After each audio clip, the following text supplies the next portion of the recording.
India has the world's longest written constitution, and it governs one of the most vibrant, complex, and diverse democracies on the planet.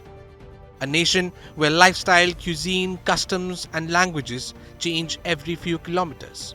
A nation shaped by ancient civilizations, colonial rule, freedom struggles, and competing identities. It was the vision, foresight, and pragmatism of India's constitution makers that breathed life into the Indian Constitution, a document designed not just to govern, but to hold together an extraordinarily diverse society. The Indian Constitution has often been described as a bag of borrowings.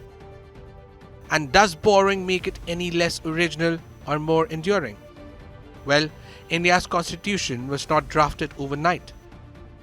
The Constituent Assembly was formed in 1946, at a time when India was emerging from nearly 2 centuries of colonial rule, grappling with partition, mass displacement, and deep social inequalities.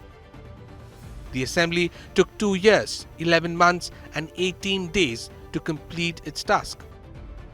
It examined constitutions from across the world, debated every clause intensely, and adapted ideas to suit Indian realities. Dr. B.R. Ambedkar, the chairman of the drafting committee, made it clear that India would not blindly copy any one constitution. Instead, it would select, modify, and indigenize the best ideas available.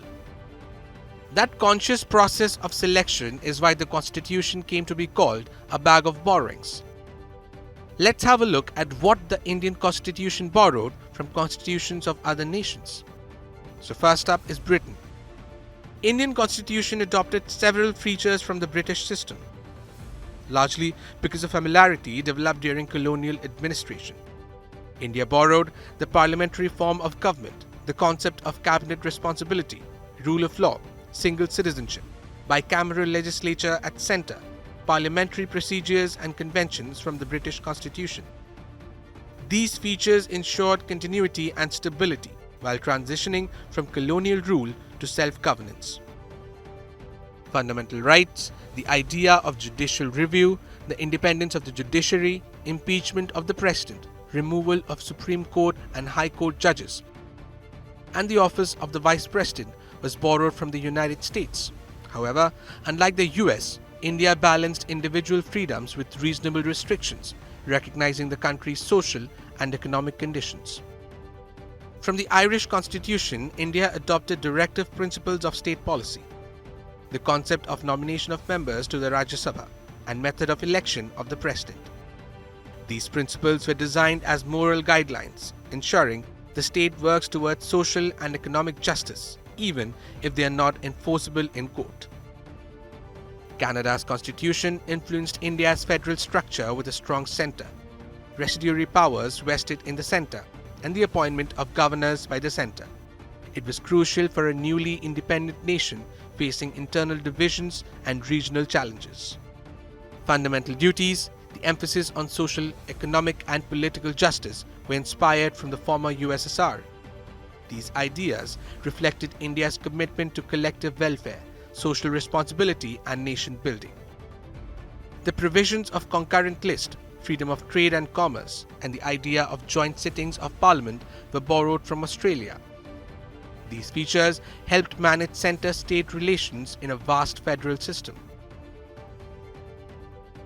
The Weimar Constitution of Germany influenced India's emergency provisions.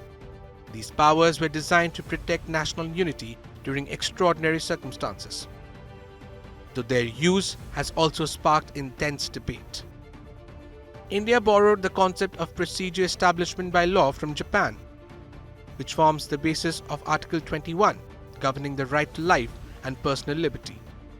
The ideals of liberty, equality, and fraternity, principles that shape the Constitution's spirit, are reflected in the preamble were borrowed from France.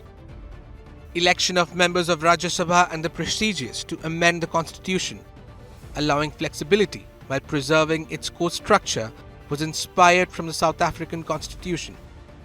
India's constitution makers were not copying, they were curating the Constitution because they understood that India had no precedent as a modern nation state. Its diversity required flexibility, and stability was essential for democracy to survive. As Dr. Ambedkar famously argued, no constitution can be entirely original. What matters is how well borrowed ideas are adopted to local conditions. India's constitution is not a patchwork, it is a carefully engineered framework, blending global wisdom with Indian realities. Indian constitution is a living and an evolving document. Since its adoption on January 26, 1950, the constitution has been amended over 100 times. Yet, its core values of justice, liberty, equality, and fraternity remain intact. It has survived wars, emergencies, political upheavals, coalition governments, and social transformation, something few constitutions in the world can claim. 70 years have passed since India became a republic. Governments have changed, generations have evolved, challenges have transformed, but the Indian Constitution continues to guide, protect, and adapt. And perhaps that is its greatest strength. Time itself stands as a testament to the profoundness, resilience, and vision embedded in the Indian Constitution, a document born from many ideas, yet unmistakably uniquely Indian. With Harsh Mishra, Bureau Report, India Today Global.